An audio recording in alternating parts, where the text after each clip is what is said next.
Vendredi spirituel sur ESA-E TV, fidèles amis téléspirituels, si vous nous recevez actuellement, sachez bel et bien que vous êtes sur votre émission préférée Au cœur du mystère qui reçoit pour vous ce soir Maître Adiou Alao, alchimiste, spécialiste dans la botanique et dans l'occultisme. Bonsoir. Bonsoir. Avec vous ce soir, il serait question de l'exorcisme. Ouais. Et qu'est-ce qu'on peut déjà comprendre par l'exorcisme? D'abord, j'aimerais donc du coup prononcer un petit mot. Veda Retro Satana. Ce qui voudra donc du coup dire derrière moi Satan. On ne peut pas parler donc du coup, disons, de l'exorcisme sans parler de ce petit mot-là en question qui est en latin. Parce que les démons en question ne comprennent qu'une seule langue, la langue latine, qui est hébraïque, qui renferme beaucoup de secrets en question. L'exorcisme, donc, du coup, fait partie, donc, du coup, à enlever un esprit ou bien un démon sur un être à faire, donc, du coup, disons, la projection d'un esprit ou bien d'une maléfice que nous appelons, donc, du coup, le démon dans un corps d'un être vivant, comme aussi dans un corps des inêtres. Parce que les esprits, donc, du coup, ou bien les démons en question, peuvent prendre la possession de toute chose qui est sur cette terre. Et les démons ne comprennent qu'une seule langue, le latin. Est-ce que Ouais. ça voudra dire que les démons sont typiquement latins? Non. Non, loin de là. Loin de là, parce Ou bien que... c'est là-bas qu'on les a, comment on dit, créés?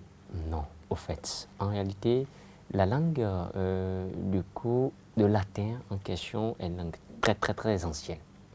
Et les démons, peu importe leur race, ils comprennent et ils maîtrisent bien, correctement le latin. Quand nous prenons donc du coup l'église catholique ou bien l'église céleste, les pères exorcistes en question, vous allez voir donc du coup que la plupart d'entre eux, pour faire l'exorcisme en question, parlent couramment le latin. Parce que c'est la langue que les démons comprennent bien. Et par exemple, est-ce qu'il n'y a pas, est-ce que dans notre langue, ici, et dans nos langues africaines, est-ce qu'il n'y a pas des incantations qui chassent le démon? Effectivement, il y a des incantations qui chassent le démon. Mais ce n'est pas donc du coup des incantations très simples. Parce qu'il y a le pouvoir du verbe. Ouais.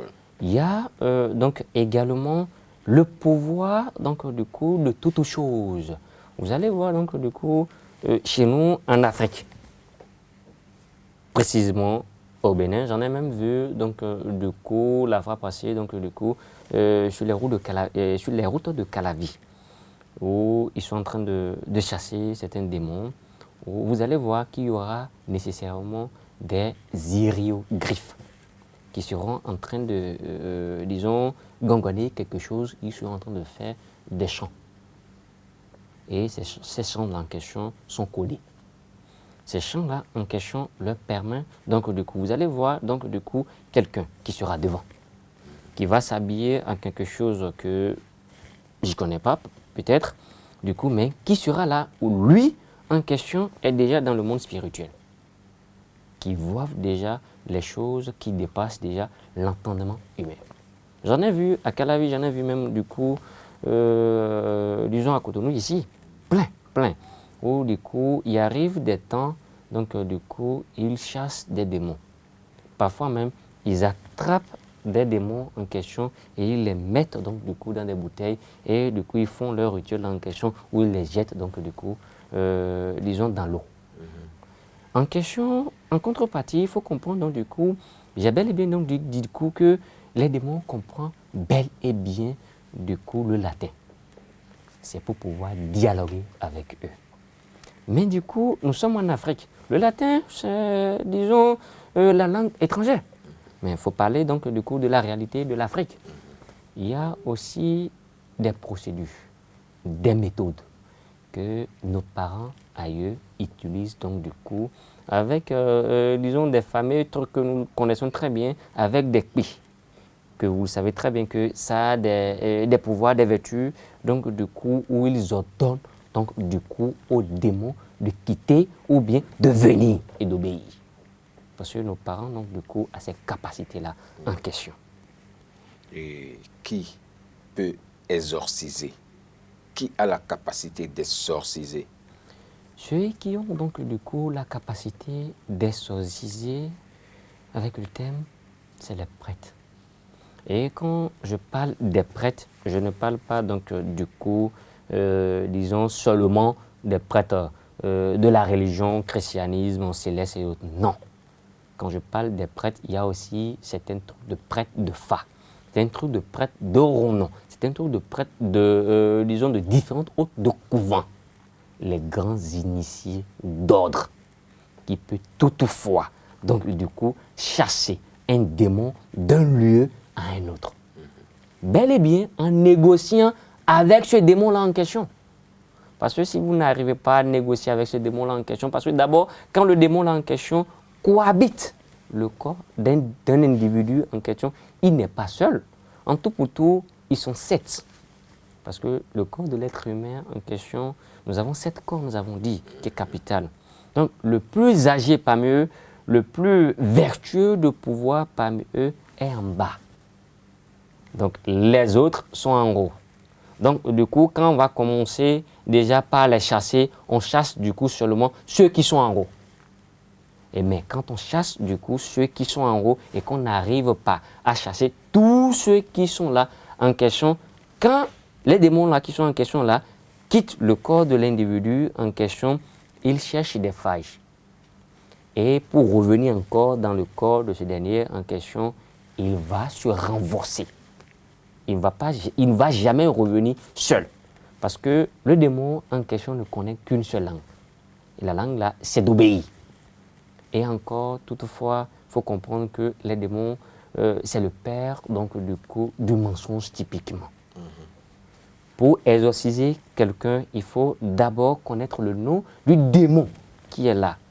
Parce qu'en connaissant le nom du démon qui est là, vous allez y arriver à connaître aussi également les caractéristiques donc, du coup, du démon qui figure là. Je m'apprêtais à poser cette question. Pourquoi est-ce que les exorcistes cherchent à savoir, à ce que le démon, ils posent même des questions Oui. à ce démon-là, c'est quel démon, quel est son nom, Voilà. d'où vient-il? Voilà.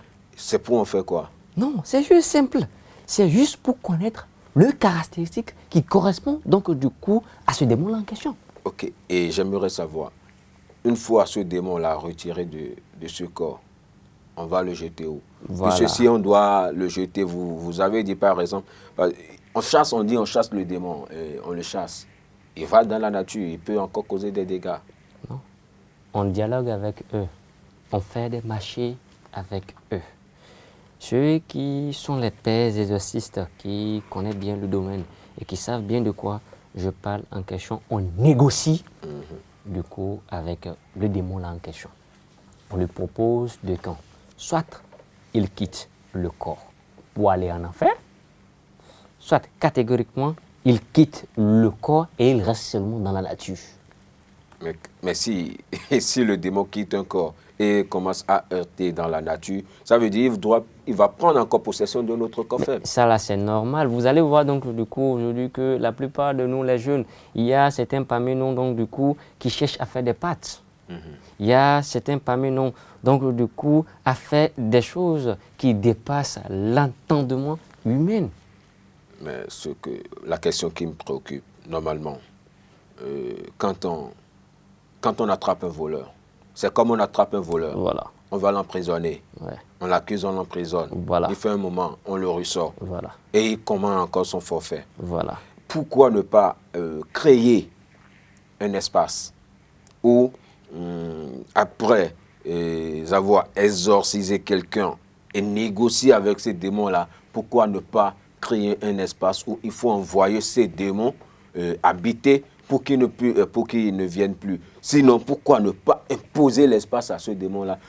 Parce que pour moi, personnellement, à mon humble avis, ça ne sert à rien d'exorciser quelqu'un et que de laisser le démon qui est sorti de ce dernier heurter dans la nature et prendre encore possession de notre corps. Donc rien n'est encore fait. Merci beaucoup pour votre sublime question. Vous savez, donc, du coup, quand on négocie avec un démon, vous savez, d'abord, les démons, c'est des gens qui sont, du coup, le père du mensonge typiquement. Ils peuvent te dire, donc, du coup, quelque chose et aller faire le contraire de ça. Mais ce qui est ravi un peu de leur côté, quand ils te disent qu'ils vont te faire ci, peu importe s'ils mentent ou autre, ils te le feront. Quand on négocie, donc, du coup, avec un démon, il faut comprendre que l'espace qui est approprié pour envoyer un démon, c'est l'enfer. Mais l'enfer en question, en réalité, beaucoup pensent donc du coup, c'est un lieu. Mais ce n'est pas un lieu. C'est un état. Le démon ne va jamais accepter, donc du coup, que tu l'enlèves de là pour qu'il aille, donc du coup, dans l'enfer. Parce que c'est un état où il va rester pendant des temps donnés. Puisque tout étant que nous sommes des êtres humains, nous cherchons tous d'abord de la liberté. De l'autre côté aussi, ils cherchent tous la liberté à flâner. Mais le démon ne te dira rien.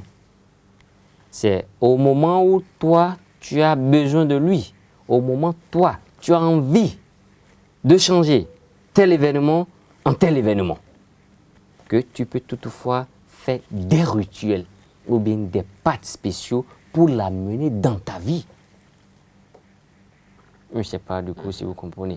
Il y a aussi également des trucs de la magie noire que les gens emploient, surtout aussi sur des individus.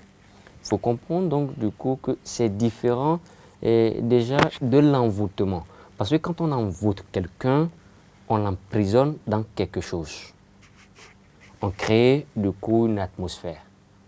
Bon, on veut que tel individu nous aime. On crée un environnement de sentiments. On fait donc du coup que l'individu là en question vive du coup dans cet état-là en question pour nous aimer. Soit à la folie, soit ici, soit ainsi. Mais du coup, quand on parle du coup de l'exorcisme, c'est différent.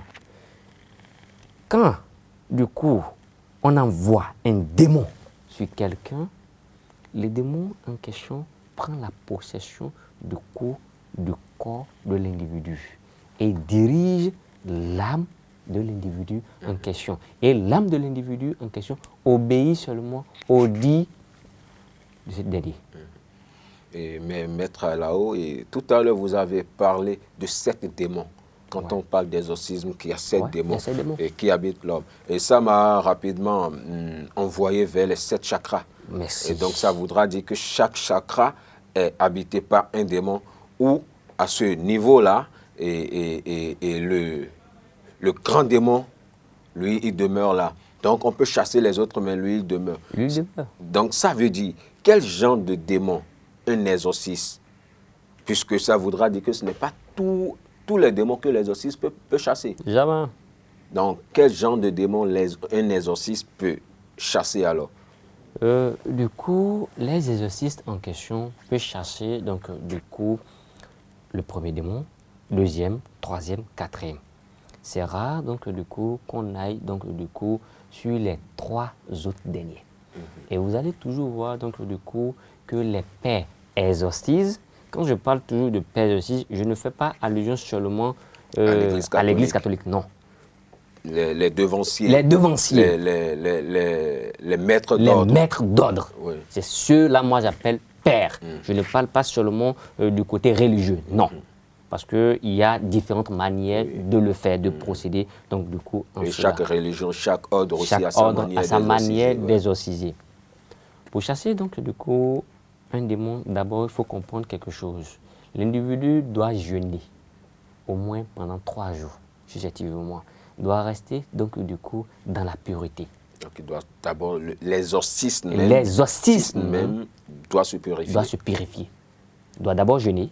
Il doit d'abord aussi purifier lui-même son aura, parce qu'on a parlé autrefois de l'aura. Et après la purification aussi, il doit nécessairement, donc du coup, purifier son environnement. Pour ne pas inviter implicitement certaines entités qui viendront cohabiter les lieux.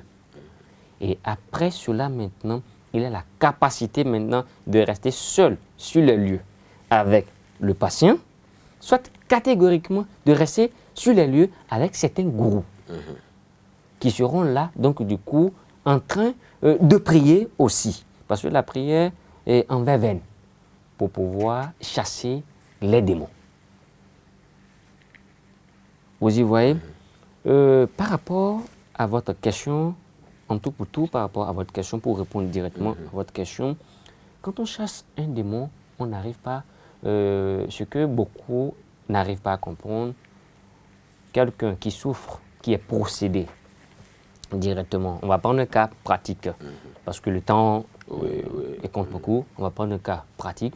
Quelqu'un, donc, du coup, qui est possédé, et non qui est envoûté, qui est possédé, donc, du coup, par un démon. Il faut savoir, donc, du coup, que le démon capital qu'on a envoyé sur cet individu-là en question n'est pas le seul qui est là.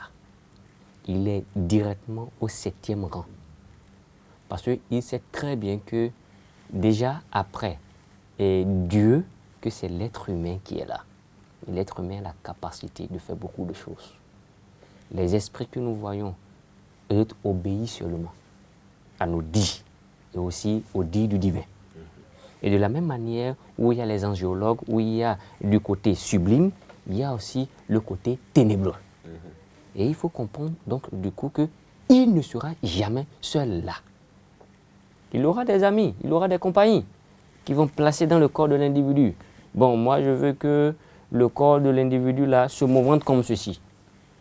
Moi je veux que l'individu là se lève à le casser ici, à aller faire ceci. Lui reste en bas et il donne des ordres. Et les autres s'appuient sur des canaux que nous connaissons très bien, qui sont les chakras. Parce que les chakras en question nous permettent de relier du coup les 7 corps de l'être humain. Et du coup, en maîtrisant bien ces 7 corps-là en question, nous pouvons toutefois faire du bien comme faire du mal. Et tout cela dépend donc du coup de l'état d'être de chacun d'entre nous. Et vous avez dit que dans l'exorcisme, que le prêtre exorciste a la capacité de chasser au moins 4, les 4 premiers démons. Mais les 3 autres qui sont en bas, il n'a pas la capacité. Non, je n'ai pas dit qu'il n'a pas. Il a la capacité, mais c'est difficile. C'est difficile. Et s'il ne parvient pas, puisque c'est là même le pilier. Voilà. Et s'il ne parvient pas à négocier, est-ce que c'est...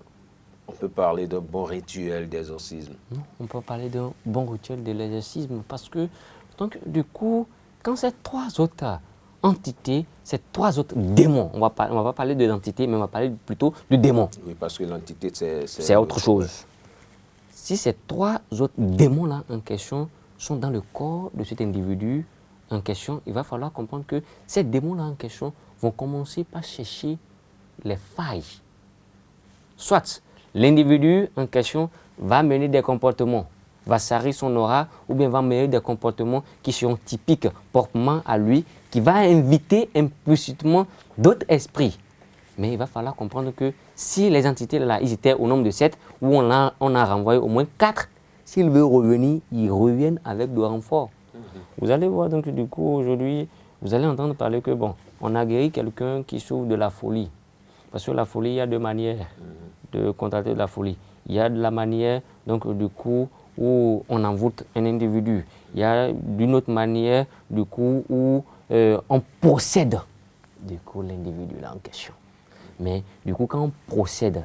Il y a aussi des éléments qui causent aussi. Il y a des gens aussi qui causent aussi la Oui, folie et par des pratiques, par des consommations de d'autres n'importe quoi, de choses, choses et autres. ça c'est normal, par Oui. rapport aussi à d'autres rituels qui tombent mal aussi. Voilà. On n'en discute même pas. Mais des rituels qui tombent aussi mal en question revient donc du coup à notre cas ici. Parce que quand on fait des rituels, il y a des rituels. Le monde spirituel n'est pas un monde tellement simple où du coup on va s'aventurer.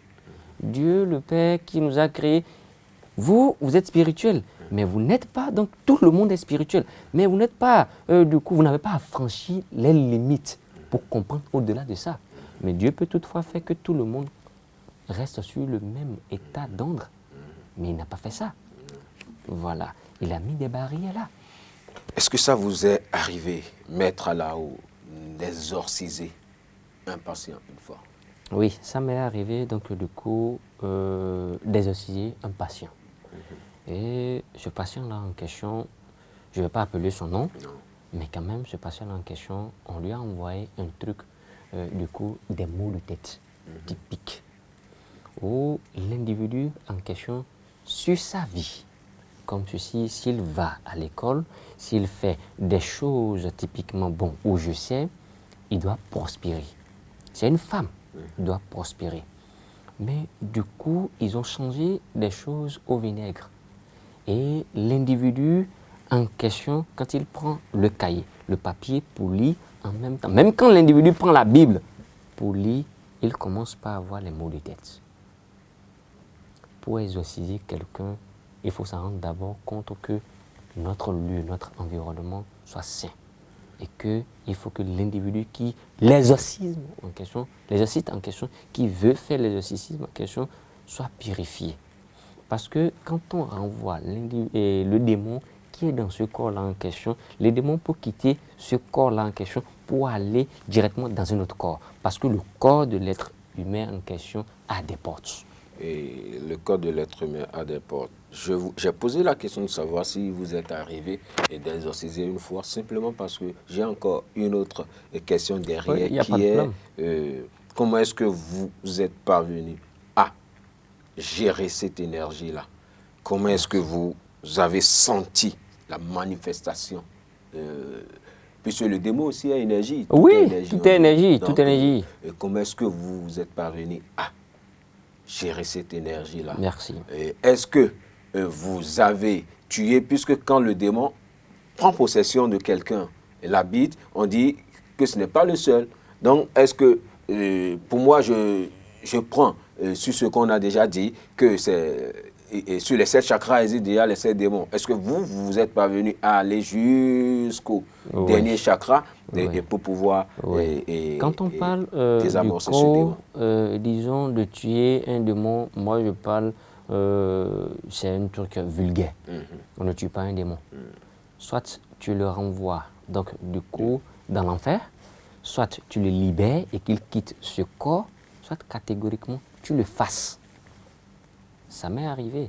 J'ai pris le cas donc du coup d'un individu où il y a, disons, cet démon qui a pris la possession de cet individu-là en question. Moi, je suis arrivé donc du coup au 3e étape où le démon en question a pris disons, le corps d'un individu qui est à côté de moi.